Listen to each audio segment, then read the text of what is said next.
Laura Robles with Walter's Gardens, and today I'm going to cover one of our shade perennials. These are a type of hardy fern. These are in the genus Aetherium. We have two different varieties of Aetherium on the table here to talk about with you today. This one is Aetherium Ghost. As you can see, it's got kind of a pale greenish silvery foliage, and then we also have Crested Surf.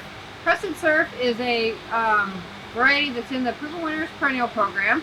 It was the first hardy fern to be introduced in that program, and it was also a winner of the 2019 Far West Best in Show.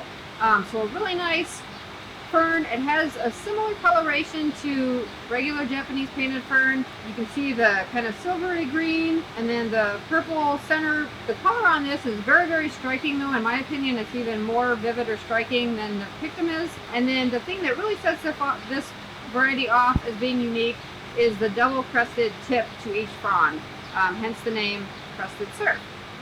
We offer our Aetherium fern plugs in two different sizes, a 72 count plug, which will finish a 1 gallon container in about 10 to 12 weeks, and then a little bit larger 20 count plug that'll finish out a 1 gallon in about 8 to 10 weeks. Another use for the 20 count plugs especially is a nice quick turn in a quart. So you can see this nice little quart here.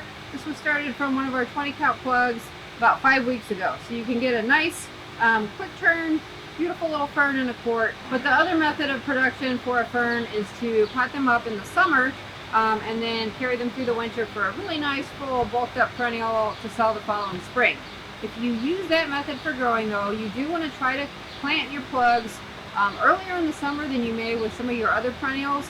Prior to August is ideal for ferns because that gives them the longest time to bulk, which will ensure greater survivability of the plugs into the containers throughout the winter. The Aetherium is a plant for kind of moist, shady areas of the garden. Great companion plant to hostas and other shade perennials.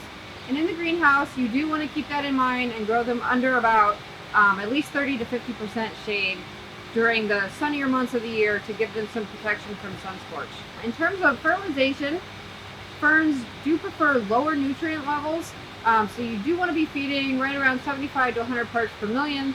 If you are a grower who likes to use controlled release fertilizer, that's fine, but apply at the low rate on a fern versus the more medium to higher rates that you might use on some of your other perennials.